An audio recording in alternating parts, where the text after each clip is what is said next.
40 деца со посебни потреби што учат во 9 паралелки во основното училиште Ѓорги Сугаре во Битола, од денеска во специјална сензорна соба и под стручен надзор со европски стандарди, ќе имаат повисоко ниво на социјален живот и едукација, со релаксација и обуки поврзани со нивните сетила.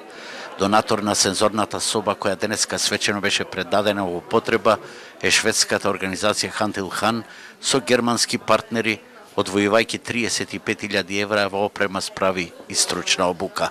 Овој проект за нас значи многу, ради тоа што ние воведуваме европски стандарди во Македонија, во Битола. Не само со справи што се потребни за да работат со третмани деца, него овие се стандарди исто така со стручен работен кадар. Има околу 40 деца и е голем бенефит сензорната соба, зашто тука детето значи чувствува мир, релаксација, го земваме детето оддолу од наставниците, го носиме тука и го враќаме со позитивна енергија.